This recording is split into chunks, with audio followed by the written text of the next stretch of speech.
Man was made from dust of the earth. Breathing into him the breath of life, man became a living soul. That's Genesis chapter 2, verse 7. Yes, God created life as an electric entity. In fact, we declare a person dead when the electrical energy stops, either in the heart as when the EKG stops, or in the brain, which is the EEG, the E for electric. And you thought you had nothing in common with your computer. Now you know you do. The Earth is also an electrical entity. And its surface has an infinite supply of electrons. And those electrons are given to all beings that inhabit this planet. Modern man in our society has really separated himself from the Earth, from which we all sprang. We wear insulated materials on our shoes. This keeps us out of contact with the earth. We design our living and workplaces with carpets and floor coverings and beds that keep us constantly insulated from and out of contact with the earth. The insulation's deleterious effects are compounded by our constant exposure to electric fields in our daily environment. These produce unnatural electric currents between the cells.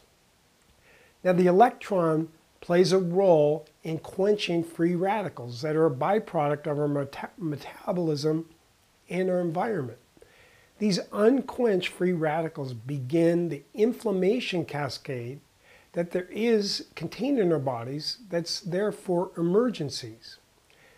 Now, this inflammation can kill like a Staph aureus infection that is invading the tissues, or it can stimulate platelets to form an artery plugging clot after, let's say you're a caveman and a spear had severed your brachial artery.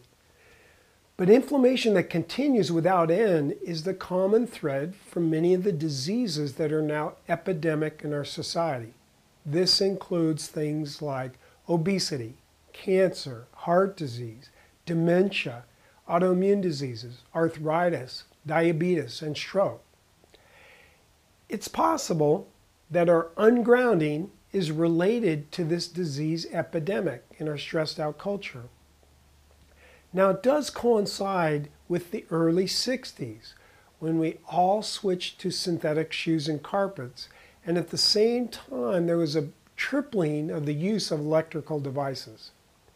Now, experiments have shown that cortisol levels, that's the stress hormone that our adrenal glands make, are normalized when a person is electrically grounded.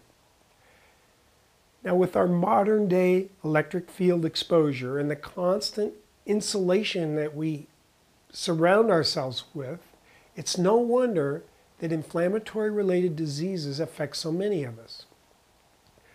When we get away from our Creator's provision and try to live on the basis of worldly values, we run the risk of reaping bad fruit. Other experiments have shown that when we connect with the earth, there's reduced pain, there's reduced inflammation, and sleep is improved. Now, you can wait for the drug companies to come up with a drug that will duplicate the electron pill. Or, maybe make more sense, get reconnected and keep your electricity in balance with our Creator's design. How do you do this? Well, one way is to just go barefoot. Another way is to swim in the lake or ocean, or just lie down in the dirt. There are some high-tech solutions as well, and you can look those up on the internet. And I'm sure these are better and have fewer side effects than the drug if it ever does come out. Now, if you like this information about your health, click on the subscribe button above. This is Dr. Gerhauser. Thanks so much for watching.